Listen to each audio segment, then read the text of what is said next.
Hi guys, welcome to my channel.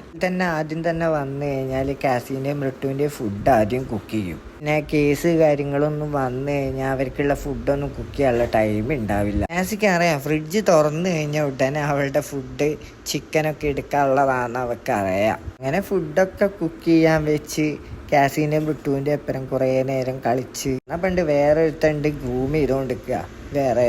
അവൻ ക്ലിനിക്കിലുള്ള ഗ്രൂമറാ. അവര് രണ്ടാളും ഭയങ്കര കളിയായിരുന്നു. അവരെ ഫുഡും കൂടി ഒന്നിച്ചാ വെക്കുക. അങ്ങനെ ബോർഡിങ് സ്ഥലത്ത് പോയി നോക്കിയപ്പോൾ അവരെന്നെ സ്വന്തമായിട്ട് കൂട്ടി കയറി ഇരിക്കുക. കാര്യങ്ങളൊന്നും വന്നില്ലെങ്കിൽ ഇവരെ കൂടെ വെറുതെ ഇങ്ങനെ അങ്ങോട്ടും ഇങ്ങോട്ടും നടക്കും. പിന്നെ അവരെ കൂടെ സ്പെൻഡ് ചെയ്യാന്ന് പറഞ്ഞു കഴിഞ്ഞാൽ അടിപൊളി ഒരു ഫീലിങ്സ് തന്നെയാണ്. വൃത്തിയുണ്ട്, വാഴത്തണ്ട് പോലെ വെട്ടിട്ട പോലെയൊക്കെയാണ് കിടക്കുന്നത്. പാവാണ് കേട്ടോ, രണ്ടാളും ഭയങ്കര പാവാണ്. കാരണം ഞാനാണ് ഫുഡ് കാര്യങ്ങളൊക്കെ കൊടുക്കുന്നത്. അതിൻ്റെ എന്തായാലും ഒരു സ്നേഹവും കാര്യങ്ങളൊക്കെ അവൾക്കുണ്ട്. അതേപോലെ തന്നെ എനിക്കും അവരോട് ഭയങ്കര കാര്യമാണ്. ഒരു സ്ഥലത്ത് ഇരിക്കുകയാണെങ്കിൽ അവിടെ തന്നെ ഇരിക്കും, കിടക്കും. എന്നെ ഭയങ്കര കാര്യമാട്ടോ രണ്ടാക്കും.